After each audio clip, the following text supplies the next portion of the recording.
हर खबर पर आपकी नजर बेताब समाचार। ईद के मौके पर बरेली के थाना प्रेम नगर क्षेत्र के भूर कानून गोयान की मस्जिद आला हजरत में ईद की नमाज के बाद भूर कानून गोयान क्षेत्र के हिंदू भाइयों ने ईद की नमाज अदा करके मस्जिद से बाहर निकलने वाले नमाजियों पर पुष्प वर्षा कर गंगा जमुना तहजीब की जो मिसाल पेश की है, उससे हमारे देश के आपसी सौहार्द और भाईचारे की परंपरा को मजबूती मिली है। गौरतलब है कि थाना प्रेम नगर क्षेत्र के अंतर्गत आने वाले मोहल्ला भूर कानून गोयान, जहां पर हिंदू मुस्लिम समाज के लोग सदियों से हिंदू मुस्लिम भाईचारे की मिसाल पेश करते रहे हैं। इसी क्रम में आज सुनील कुमार, संजय सक्सेना, अंकुर, रिंकी सक्सेना, मनु सक्सेना, रजत सक्सेना, दीपांशु यादव, जयपाल यादव आदि ने मस्जिद आला हजरत में ईद की नमाज अदा करने के बाद जब नमाजी बाहर निकले तो सभी हिंदू भाइयों ने नमाजियों पर पुष्प वर्षा कर जोरदार स्वागत करते हुए मुस्लिम समाज के लोगों से गले मिलकर ईद की खुशियां आपस में साझा की। सुनील कुमार के नेतृत्व में बड़ी संख्या में हिंदू समाज के लोगों ने जहां नमाजियों पर पुष्प वर्षा की, वहीं सभी नमाजियों को कोल्ड ड्रिंक पिलाकर कौमी एकता की मिसाल पेश की। इस मौके पर हिंदू मुस्लिम समाज के लोग आपस में एक दूसरे से गले मिलकर ईद की मुबारकबाद पेश कर रहे थे। इस मौके पर मस्जिद आला हजरत के इमाम तहसीन जिलानी, मुफ्ती सलाउद्दीन अयूबी, मोहसिन खां, कफील अहमद, असलम अहमद, मुस्तकीम मंसूरी, समी भाई, सलीम अहमद, ताजिम अहमद, दिलशाद, नवाब मियां आदि ने अपने क्षेत्र के हिंदू समाज के लोगों के साथ ईद मिलकर एक दूसरे को ईद की मुबारकबाद दी।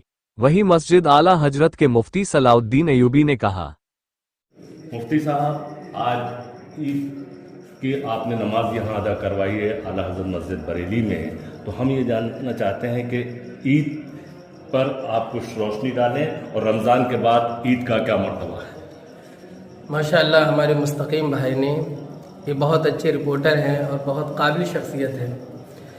देखिए, हम पूरे रमज़ान रोज़े रखते, तरावी पढ़ते हैं और इसी रमज़ान में एक 17 तारीख़ आती है, यानी 17 रमज़ान को जंग बदर हुई, जिसमें अल्लाह पाक ने मुसलमानों को फतह दी और जो बातिल ताकतें थी उनकी शिकस्त हुई। तो बहुत सारे वाक़यात रमज़ान मुबारक में हुए हैं और इस महीने की एक बरकत ये है कि एक नेकी का सवाब 70 गुना बढ़ा दिया जाता है। इसका पहला अशरा रहमत का है, दूसरा अशरा मग़फ़िरत का है, तीसरा जहन्नम से आज़ादी का है। फिर उसके बाद जब 30 रोज़े या 29 रोज़े हो जाते हैं तो चाँद देखते हैं शव्वाल का। फिर उसके बाद एक दिन ईद मनाते हैं इस खुशी में कि अल्लाह पाक ने मुबारक दिन हमें दिखाया, हमने अल्लाह पाक की इबादत की। चूँकि एक महीने के रोज़े ये इस्लाम में मुसलमानों के फ़र्ज़ हैं, तो जो बंदा रोज़े रख लेता है, तरावी पढ़ लेता है, इबादत खूब कर लेता है, तो गोया उसके लिए एक खुशी का दिन हो जाता है कि जो अल्लाह पाक ने मेरे ऊपर एक महीना फ़र्ज़ किया, अल्हम्दुलिल्लाह मैंने उसमें इबादत की। और देखिए, ईद के माना आते खुशी।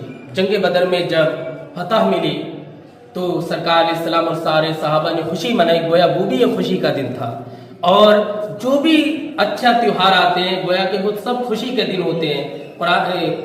जुमा के खुतबे में हम पढ़ते हैं अल्हम्दुलिल्लाहिल्लज़ी जअल यौमल जुमअति सय्यदल अय्याम, यानी जुमा जो है ये भी दिनों का सरदार है, मुसलमानों के लिए ईद है। तो ये तो अल्लाह का बहुत बड़ा फजल है कि हर हफ्ते अल्लाह पाक ने जुमा की सूरत में ईद अता की, हर साल में ईद उल अज़हा, ईद उल फितर की सूरत में अता की। और जब भी हमें खुशी मिलती है, कोई बड़ा काम इस्लाम का होता है, तो वो भी गोया कि ईद का दिन होता है।